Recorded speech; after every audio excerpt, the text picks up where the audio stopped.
Hey everyone, and welcome or welcome back to Horror Movies for Life YouTube channel. I'm your host Brian, and today in this video we're going to take a look at another horror movie pack. Since I made a pretty significant change to my channel over the last week, I'll kind of give the caveat that over the last month or so I've been taking a look at horror movie packs in my collection. I have way too many of them, and I have to do this because it's the only way that's going to force me to watch them. So I already did a 5-pack and a 6-pack. Those are up on my channel if you want to check those out from the second half of May. Now we're up to a 10-pack. We're going to take a look at a 10 horror movie pack, and this horror movie pack doesn't really have a fancy title to it like the other ones. It's just 10 horror movies. Oh, okay. 10 horror movies. That's the name of the horror pack here. And just like before, I'll just go through each movie. I'll read the premise. I'll give you my thoughts about it, all those types of things. And then I'll give you my overall thoughts on the horror movie pack. Am I going to keep it? Am I going to upgrade the single releases for some of the movies? Or am I going to sell or get rid of this horror movie pack? So far, I have about a 50-50 track record on horror movie packs. I've gotten rid of some, but I've also kept some that I didn't want to get single releases for, either because they don't exist, or I like the movies well enough, but not that well. So we'll kind of see how this horror movie pack plays out in there. But yeah, with that being said, I'll have another one of these yet before the end of June too, a 12-pack. Because I have some bigger ones I'm trying to get into. A lot of 12 packs, 15 packs. I even have a 50 and 100. I don't know that I'll ever be able to do a video on those. It'll probably take me half a year to watch. But anyway, with that being said, let's go ahead and take a look at 10 horror movies. And my first complaint with 10 horror movies is I would say there's only about half of these movies that are actually horror related.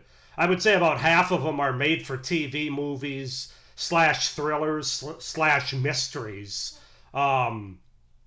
But that's okay. I still watched them, but I just kind of wanted to point that out. It's a little deceiving to say 10 horror movies. But I'll kind of go, as I go through each one, I'll kind of let you know if it's a horror one or if it's more of a made-for-TV mystery, thriller type of movie, something like that. So with that being said, I'll show you guys the back real quick so you can see the movies that we're looking at here. And these movies range from being made mostly in the 2000s, I would say, but not all. There's one that was from the 90s, made for TV. There's a 70s one. Otherwise, I think for the most part, the rest of them are 2000. But let's just go ahead and get into it because this could take a minute. I'm going to try to not make it too long. But so there's 2 different discs in here, I should point out. So 5 movies on each disc. Interestingly enough, the first movie, I would say probably more of the horror movies, frankly. They have a cooler menu on them where you can kind of slide through to each individual menu for each individual movie, where the second one, it's basically just one menu that shows the 5 movies listed there. So just thought that was kind of interesting, but I watched them in the order that they are here. So disc 1, disc 2. So let's just get started. So the first movie I watched was called Breadcrumbs. And this is a horror type movie. It's a slasher movie, a low budget slasher movie. And the synopsis is, when a group of actors head out to a remote location to film, they find that they are not alone in the woods. 2 strange children have joined them. This is rated R, 83 minutes. I don't know if it says what year. I want to say it's like the mid to late 2000s, though. It has horror, violence, sexual content, nudity, and language. One thing that's interesting about this one, I think it's like 2010, 2011. But the gal from Halloween 6, The Curse of Michael Myers, I think it's Mary Ann Hagen is in this movie. And she plays she's like an adult film star in her last movie. It reminds me a little bit of X, actually. Just in the fact that this movie crew, this adult movie crew, is going out to this in the middle of the woods, this cabin that they rented or whatever, this house to shoot their movies. And then, of course, these two children show up and weird shit starts to happen, and it kind of goes from there. And people start dying, as you would suspect in a slasher movie. I would say this one was pretty good, actually, for a low budget slasher movie from the 2000s. It's not bad. It's not perfect, but I do like the woods setting, that sort of outdoor woodsy setting that it has. I'm trying to think if there's anything else that stands out. I would probably recommend Breadcrumbs, at least for a one-time watch. So, the next movie I watched was called The Shadows. And the synopsis for this is: stranded on a remote island when their boat crashes, five friends seek refuge in a rickety lighthouse, only to discover that if the storm doesn't get them, the shadows will. This is sort of a ghost kind of movie. Again, I want to say it's from like 2011, somewhere around there. It's not rated. It's got adult situations and violence. Yeah, I don't know. This movie is kind of not great. Again, low budget. Although I thought some of the effects actually held up pretty well for being low budget. But the acting's not overly great, although there are some pretty beautiful women in this movie. I'll say that. They can't necessarily act all that well, but they look great. It was just kind of a weird movie. I wouldn't say it was terrible. I'm trying to remember. I really didn't understand the ending all that well. It's worth a one-time watch. It's worth checking out. The next movie I watched was a made-for-TV movie from 1993 called Murder So Sweet. A hometown heartthrob played by Harry Hamlin marries the local beauties, then poisons them in this true story of a real lady killer. So it's one of those based on a true story that aired on CBS or something back in the early 90s. Movie of the week kind of thing. To be honest with you, this is probably the most forgettable movie out of all 10 of these. And part of that's because it was a made-for-TV movie that has really nothing going for it. It's rated PG-13 for themes. But I was also very sick when I watched this movie. I put it on and I think I dozed off about 3 or 4 times watching it. So, yeah, not one that I'm going to revisit probably. I wouldn't recommend this one. Then we have Home for the Holidays, which is... It might be my favorite movie. I'll rank these at the end, but Home for the Holidays is the one from the 70s that has a young Sally Field in it. 4 sisters return home for Christmas and come to believe that their stepmother is a cold-blooded killer. So if you're looking for another sort of holiday slasher, holiday horror movie, it doesn't have a tremendous amount of Christmas atmosphere in it, but still, this one's not rated, but it does have adult situations and violence. Excuse me, it's only 74 minutes, so it's short. But I really liked Home for the Holidays. Great atmosphere, great setting, great acting. I'm not sure who the other actresses were, but Sally Field is the youngest sister. And it has sort of this mystery going on with a really great twist that I didn't see coming. It was very well done. So I would definitely recommend checking out Home for the Holidays. If there was one movie I was going to get on a single release, it might be that one. I'll let you know if that's going to happen or not at the end. And then the final movie for the first disc was called Allure Teen Fight Club. An investigation into the disappearance of 3 teenage girls leads to the discovery of a brutal, no-holds-barred fight club. This is not rated for violence, nudity, adult situations, and profanity. So this movie's very interesting because there's a lot of horror the last half hour or so of the movie. It gets pretty dark. However, the first hour of the movie was basically not another teen movie. And I'm not saying that... Those aren't my words. I'm saying it's like that movie, not another teen movie from the early 2000s. Just a lot of teenage dialogue, a lot of swearing, a lot of talking about sex, and I don't know, man. It's like some bad teeny bopper shit. But then it does really pick up the last half hour or so. Like I said, some good gore, some really dark places that they go to, and kind of a survival at the end.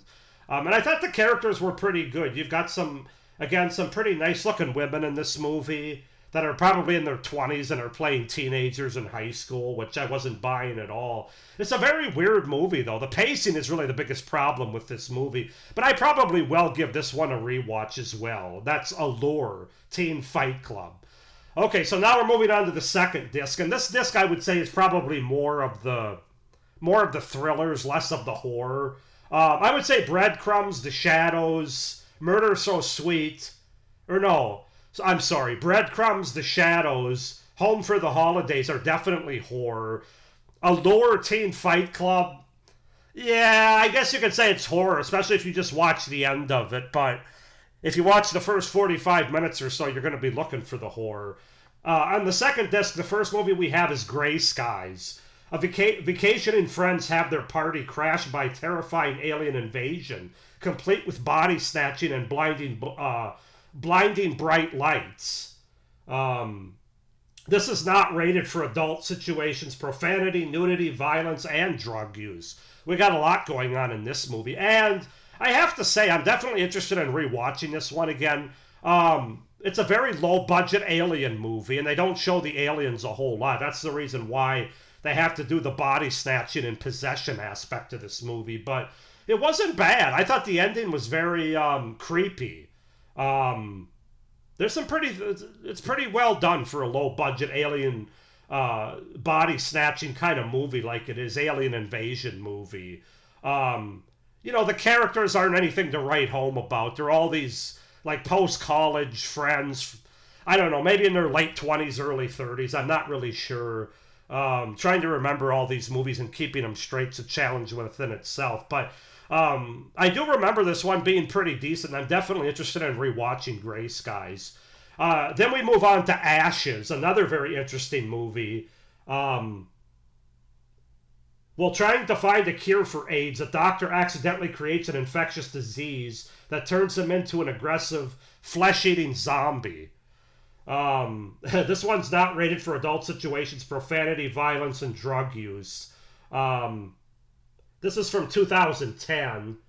I'm not sure. Gray Skies, I think, was in the 2000s as well.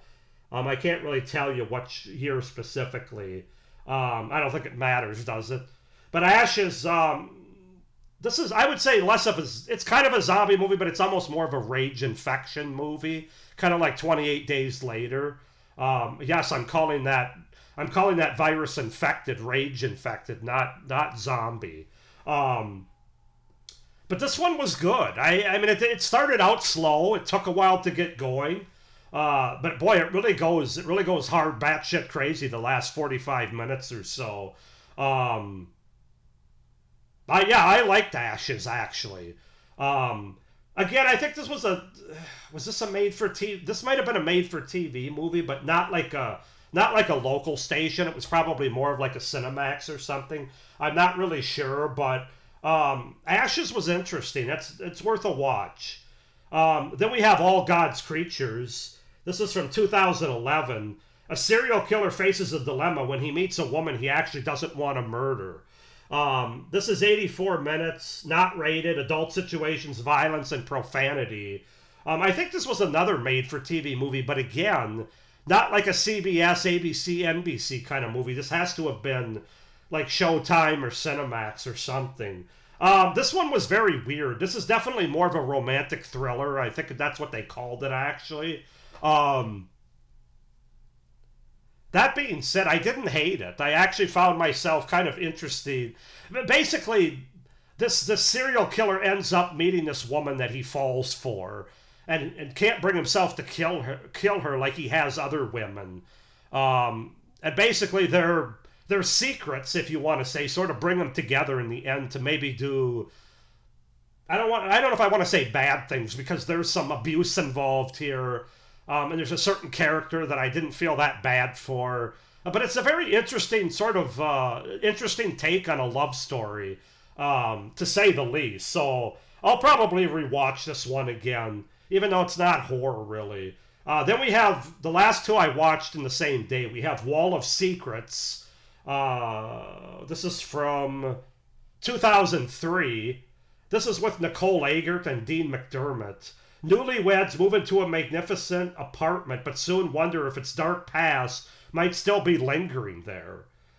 This is not rated for violence, profanity, adult situation, and nudity. I actually enjoyed Wall of Secrets. I know a lot of people ripped it in the reviews that I saw.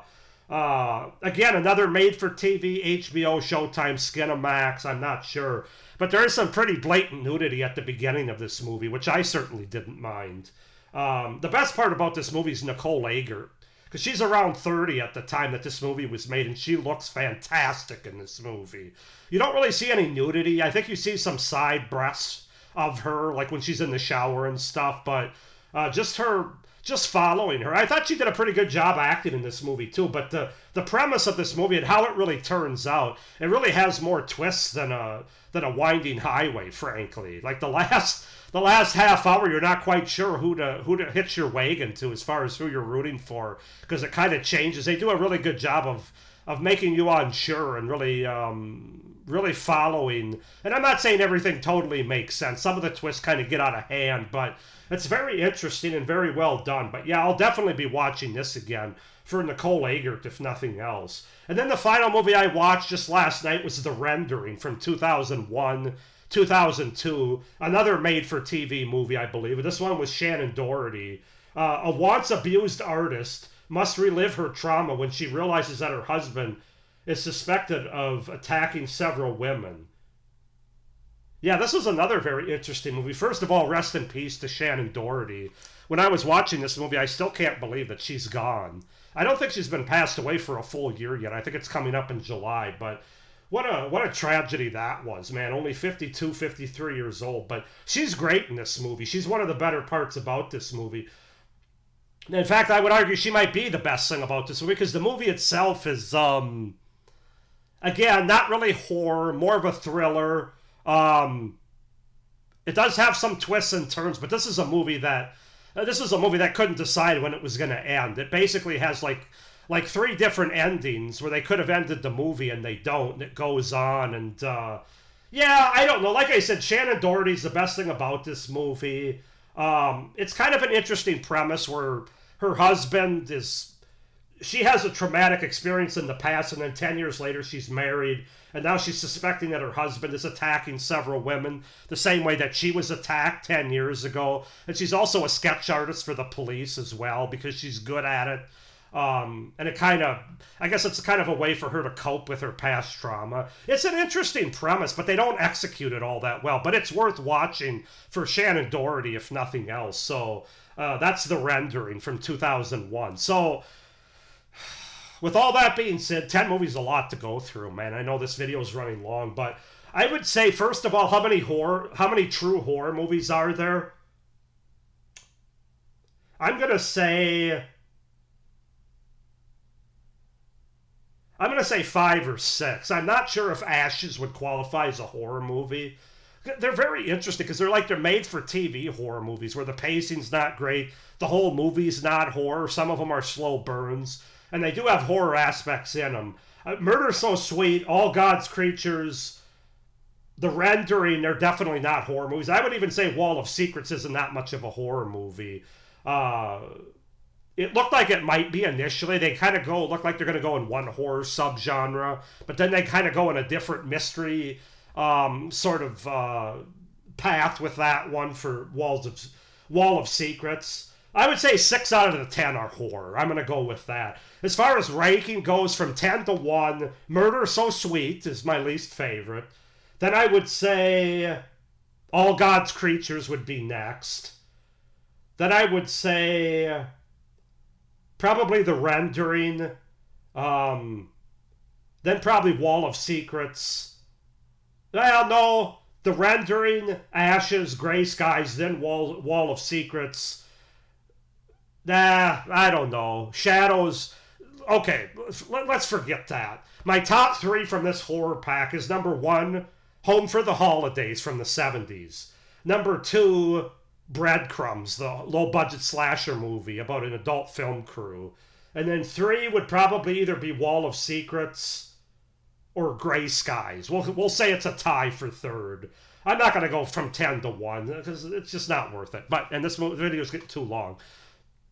As far as the horror pack overall, I'm going to give it a 7 out of 10. I am going to keep this. However, I'm not going to get any of these movies on single release. I'm sure a lot of them don't even have single releases. That being said, I would say all but 2 movies I do plan on watching again from this horror movie pack, so it's definitely worth keeping.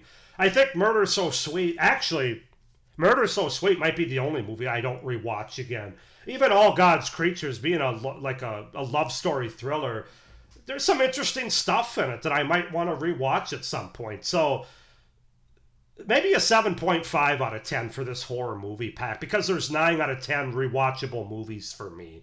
So 7.5 out of 10. Go ahead and comment down below if you guys have seen any of these movies, what you think of them. Do you like them? Why or why not? What you remember about them? Please like this video. Hit the little notification bell. And if you want to, subscribe to my channel. It would really help me out. With all that being said, like I said, I'll have a 12 movie horror pack coming up in about 2 weeks that I'm going to drop before the end of June. So thank you for watching. I hope you enjoyed this review video. And as always, stay scared. Bye.